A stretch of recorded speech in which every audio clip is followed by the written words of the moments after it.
나는 나답게 살기로 했다라고 하는 책이 있습니다.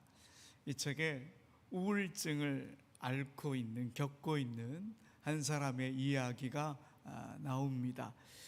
그가 이런 말을 합니다. 사람들은 우울증을 마음의 감기다 이렇게 말하지만 나에게는 마음의 암이다 이렇게 말해요. 감기라고 하는 표현이 너무 가볍게 들린다 이 말이겠죠. 우울증을 흔하고 쉽게 낫는 병처럼 느껴지게 만든다 하는 거죠. 실제로 우울증이라고 하는 게 그렇게 간단한 게 아닙니다. 스물스물 마음을 잠식하기 시작해서 어느 순간엔 삶 전체가 송두리째 잡아먹히는 듯한 그런 고통을 느끼게 됩니다. 흔히 우울증을 이겨내기 위해 이런 말들을 하지 않습니까? 긍정적으로 생각해라, 인식을 바꿔라, 의지를 가져라, 운동을 해라, 사람을 자꾸 만나라, 이런 말들 많이 하죠. 이런 말들 일시적인 우울감에는 효과가 있을지도 모르겠습니다. 하지만 깊은 우울의 자리에 들어가면 머리는 알아요. 이렇게 하면 안 되지, 일어나야지, 움직여야지. 하지만 몸이 따라주질 않습니다. 그래서 우울증을 고통하는 사람에게 함부로 말하면 안 됩니다. 이런저런 조언보다는 그저 이야기를 들어주고 때로는 아무 말 없이 곁에 있어주고 먼저 말을 꺼내기 전에 묵묵히 기다려주고 그리고 할 수 있는 일을 부담 없을 정도로 도와주고 이런 조심스럽고 따뜻한 배려가 더 필요하다 그러더군요. 그런데 여러분, 우리가 그렇게 아무것도 할 수 없는 상황에 놓여 있을 때, 살아갈 힘조차 생기지 않을 때, 심지어 울 힘조차 남아있지 않을 때, 바로 그 순간 누군가 우리를 위해 탄식하고 계십니다. 우리를 위해 누군가 기도하고 계십니다. 오늘 본문의 그 누군가가 누구라고 하죠? 성령님이라고 우리에게 말씀하십니다. 여러분, 로마서 8장 26절 27절 우리 한 번 더 읽어봅시다. 시작. 이와 같이 성령도 우리의 연약함을 도우시나니 우리는 마땅히 기도할 바를 알지 못하나 오직 성령이 말할 수 없는 탄식으로 우리를 위하여 친히 간구하시느니라. 마음을 살피시는 이가 성령의 생각을 아시나니 이는 성령이 하나님의 뜻대로 성도를 위하여 간구하심이니라. 아멘. 여러분, 놀랍지 않습니까? 우리가 지쳐 기도할 줄도 모를 때, 입을 열 힘조차 없을 때 성령님께서 우리를 위해 말할 수 없는 탄식으로 친히 기도하고 계신다. 정말 놀라운 은혜입니다. 그리고 그 탄식의 소리를 우리 하나님이 들으신다. 이 또한 놀라운 은혜이지요. 오늘 우리가 읽은 이 로마서 8장은요, 성령에 대한 이야기로 가득합니다. 헬라어로 성령이라고 하는 말 푸뉴마라고 하는 단어인데요, 이 단어가 로마서 전체에 한 34번 정도 등장합니다. 그런데 놀랍게도 이 로마서 8장 한 장에만 무려 19번, 변형된 형태까지 포함하면 21번이나 이 8장에 등장을 합니다. 그만큼 로마서 8장은 성령의 사역에 집중하고 있습니다. 그리고 오늘 본문, 그 성령님께서 말할 수 없는 탄식으로 우리를 위해 친히 간구하신다 선포하고 있습니다. 창세기 4장에 보면 인류 최초의 살인사건이 기록되어 있습니다. 형 가인이 동생 아벨을 죽였을 때 하나님이 이렇게 말씀하십니다. 창세기 4장 10절에 보면 이르시되 네가 무엇을 하였느냐, 네 아우의 핏소리가 땅에서부터 내게 호소하느니라. 여러분, 이 구절은 하나님께서 고통받는 자들의 신음과 탄식을 결코 외면하지 않는다라고 하는 사실을 보여주고 있습니다. 그런데 예전에 이 구절을 묵상하다가 문득 이런 생각이 들었습니다. 혹시 이 호소하는 소리, 땅에서 울려 퍼지는 그 외침, 성령님의 탄식이 아닐까, 그럴지도 모르겠다라고 하는 묵상을 한 적이 있습니다. 박준 시인의 첫 산문집인 운다고 달라지는 일은 아무것도 없겠지만 이라고 하는 책을 보면 이런 글귀가 나옵니다. 우리는 모두 고아가 되고 있거나 이미 고아입니다. 운다고 달라지는 일은 아무것도 없겠지만 그래도 같이 울면 덜 창피하고 힘도 되고 그러겠습니다.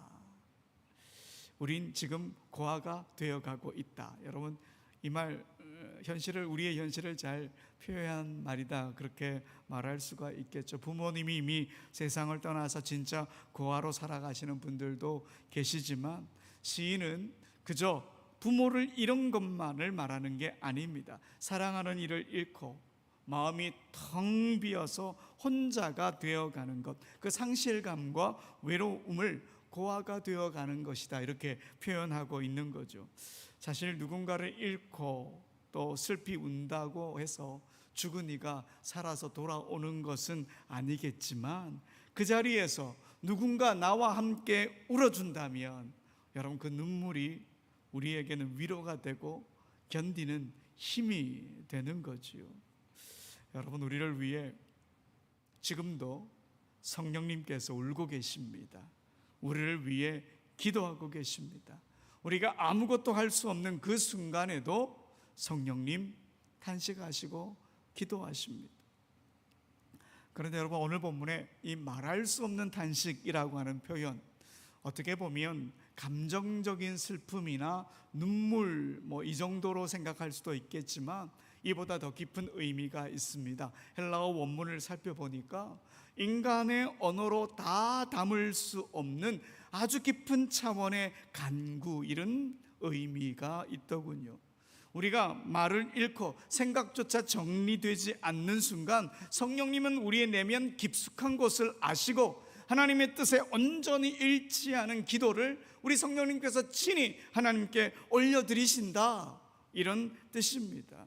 우리 성령님께서 우리가 아무것도 할 수 없는 우리의 언어로, 우리의 생각도 정리되지 않지만 우리 내면 깊은 곳에 있는 것까지 하나님께 아뢰어 주신다, 이 말입니다. 여러분, 우리 성령님은 우리가 살아가도록 우리 곁에서 함께 눈물 흘려주시고 기도해 주시고 우리를 하나님의 품으로 인도해 주시는 분이십니다. 우리의 실수가 잦아지고 아무 이유 없이 무기력해지고 의욕 없이 늘어지며 또 삶의 무게에 또 짓눌릴 때가 있죠. 때로는 두려움이 몰려오고 죄에 무너진 자신을 보며 우리가 낙담하기도 하지요. 어떤 날은 갈수록 태산입니다. 하나 끝나면 다 끝났겠지 생각했는데 더 큰 문제가 우리에게 다가올 때도 있습니다. 하루도 마음 편할 날이 없고 무엇인가 쫓기는 것 같고 몸도 마음도 피곤하고, 여러분, 그 모든 상황 속에서도 우리를 살게 하시는 성령님이 계십니다. 성령님, 우리를 위해 일하십니다. 우시고 기도하시고 우리 곁에 머무십니다. 우리를 포기하지 않으시고 외면하지 않으시고 결코 홀로 우리를 버려두지 않습니다. 우리가 그 믿음 꼭 붙들어야 하는 것이지요. 솔직히 가끔은 하나님이 원망스러울 때가 있죠. 다윗도 시편을 보니까 막 하나님께 절규하기도 하더군요. 하나님, 제가 환난 중에 있는데 어디 계십니까? 우리도 그렇게 기도할 때가 있지 않습니까? 이 고통 언제까지입니까? 왜 저희 기도에 응답해 주지 않으십니까? 이렇게 원망스러울 때도 있습니다. 이렇게 우리는 이해하지 못할 일들 마주하게 되지요. 뜻하지 않는 일 터지고 감당할 수 없는 일 우리에게 찾아옵니다. 하지만 그런 순간에도 우리는 살아내야 합니다. 왜냐하니 하나님께서 우리에게 숨을 불어넣어 주셨기 때문입니다. 성령님께서 지금도 우리를 위해 울고 탄식하며 기도하고 계시기 때문입니다. 우리가 이 사실을 믿을 때, 그 믿음 위에 우리가 굳게 설 때 우리 인생에 주님이 여시는 새로운 길이 열리리라 믿습니다. 이제 오늘 본문 28절 한번 보겠습니다. 성령님의 도우심으로 살아가는 우리에게 바울은 이렇게 선포하죠. 우리가 잘 아는 말씀인데요, 우리가 함께 읽어봅시다. 우리가 알거니와 하나님을 사랑하는 자 곧 그의 뜻대로 부르심을 입은 자들에게는 모든 것이 합력하여 선을 이루느니라. 아멘. 이 말씀은 결국 하나님께서 우리 인생을 선하게 이끌어 가신다는 약속입니다. 그리고 그 중심에 성령님의 도우심이 있다, 이 사실을 다시 한 번 더 확인시켜 주시는 말씀입니다. 로마서 9장에 가면 오늘 새벽에 우리가 읽었겠지만 하나님의 절대 주권에 대한 깊이 있는 내용의 말씀들이 이어지지만 오늘 본문도 그렇게 말합니다. 하나님께서 우리의 삶의 모든 순간을 사용하셔서 결국에는 하나님의 선을 이루신다, 이렇게 선포하고 있습니다. 그런데 여러분, 이 구절 오해해서는 안 됩니다. 이 구절 단지 시간이 지나면 다 좋아질 것이다 라고 하는 낙관적 위로의 메시지가 아닙니다. 하나님께서 직접 주체가 되셔서 하나님의 주권을 가지고 우리의 고통과 실패와 눈물까지도 사용하셔서 하나님의 선하신 뜻을 이루신다, 바로 이 약속입니다. 여러분, 이 구절에서 우리가 주목해야 할 표현이 있습니다. 우리가 알거니와. 우리가 알거니와. 여러분, 이 무슨 말입니까? 우리가 이미 알고 있다는 말이지요. 모든 것이 합력하여 선을 이루는 일들이 이미 수없이 많이 일어났고 우리가 이미 그것을 알고 있다, 이런 뜻입니다. 성경에 기록되어 있는 수많은 우리의 신앙의 선배들의 이야기가 바로 합력하여 선을 이루시는 하나님의 이야기다라고 하는 거죠. 여호베의 이야기, 요셉의 이야기, 루스의 이야기, 다윗의 이야기, 이 모든 이야기가, 우리 신앙의 선조들의 이야기가 모든 것이 합력하여 선을 이루시는 하나님의 이야기다, 이 말입니다. 그런데 여러분, 바울은 지금 이 말을 하는 것이 성경 속에 있는 이야기들만을 갖고 말하는 게 아닙니다. 자신의 삶에서도 이 말씀이 현실이 되었다, 이걸 증언하고 있습니다. 이 고백은 바울이 책상 앞에 앉아가지고 신학적으로 정리한 사변이 아닙니다. 자신이 직접 겪은 수많은 시련 속에서 말씀 그대로 모든 것이 합력하여 선이 되었다라고 하는 것을 경험했기 때문에 이처럼 확신에 차서 고백을 할 수 있는 거죠. 여러분, 바울이 겪은 그 여정을 한번 잠시 따라가 볼까요? 그가 2차 선교 여행을 떠날 때에 유럽의 관문인 빌립보에서 복음을 전했습니다. 그런데 거기서 고발을 당해서 신라와 함께 감옥에 갇히게 되고요, 풀려납니다. 그래서 이제는 데살로니가로 가죠. 그런데 거기서도 불량배들을 만나서 바울의 일행을 소란의 주동자로 몰아가버립니다. 결국 쫓겨나듯이 베레아로 피신을 했는데 이 데살로니가 사람들이 베레아까지 찾아와가지고 바울을 괴롭히죠. 그래서 바울이 이제 어디로 갑니까? 아테네로 가요. 철학의 도시 아테네에서 복음을 전했지만 복음을 받아들이는 이가 많지 않아요. 실패감과 외로움, 복음을 전하는 건지 도망을 다니는 건지 알 수 없는 그 마음으로 이제 간 곳이 고린도입니다. 얼마나 지치고 혼란스럽고 마음이 복잡했겠습니까? 그런데 바로 그곳에서 바울은 하나님의 위로를 경험합니다.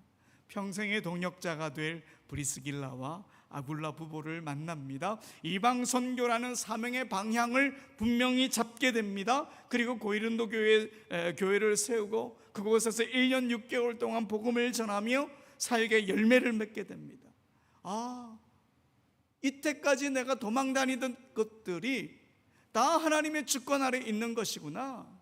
이런 경험들을 통해서 고린도 교회가 온전히 세워지고자 하시는 하나님의 뜻이 여기 있구나. 모든 것이 합력하여 선을 이루게 되는 것이구나. 이걸 깨닫게 된 것이지요. 사랑하는 여러분, 우리 인생에도 좋은 일만 있지 않습니다.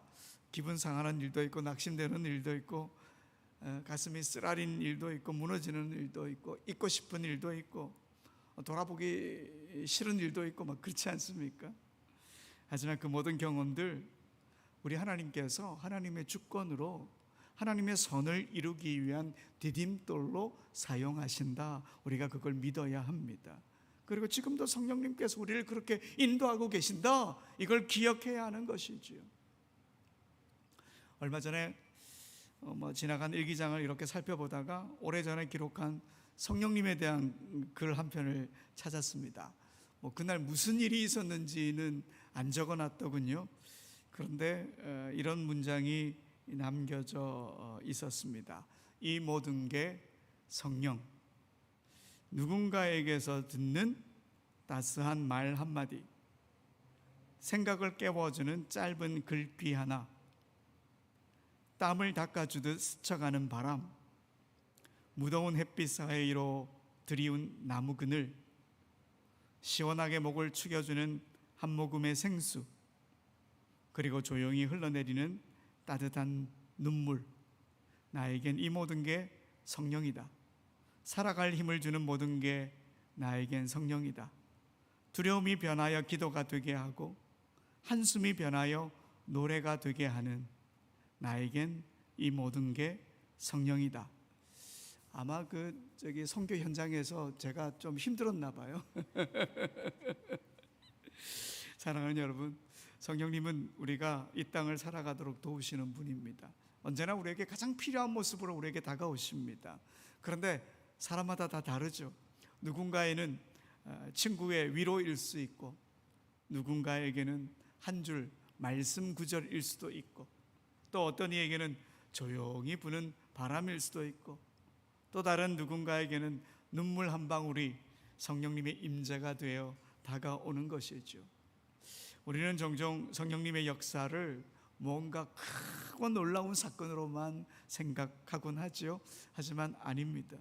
소소한 일상 속에서 우리를 일으키시고 위로하고 숨 한 번 더 쉴 힘을 주는 이 모든 것이 다 성령님의 은혜이고 역사입니다. 성령님은 때론 강한 바람처럼 오시고 때론 아주 잔잔한 미풍처럼 스며듭니다. 그 어떤 순간에도 우리 곁을 떠나지 않으시고 우리를 위해 울어주시고 우리를 위해 간구하시고 결코 우리를 포기하지 않으십니다. 그러니 비록 삶이 무겁고 고단하더라도 우리가 이 믿음 하나만은 꼭 붙듭시다. 성령님은 오늘도 우리 곁에 계십니다. 오늘도 우리를 위해 간구하십니다. 우리에게 생명의 숨결을 불어넣어 주십니다. 이 성령님과 함께 살아가는 우리 모두가 되길 간절히 소원합니다. 우리 이 찬양 부릅시다. 마음이 지쳐서 기도할 수 없고 누군가 널 위해 기도하네.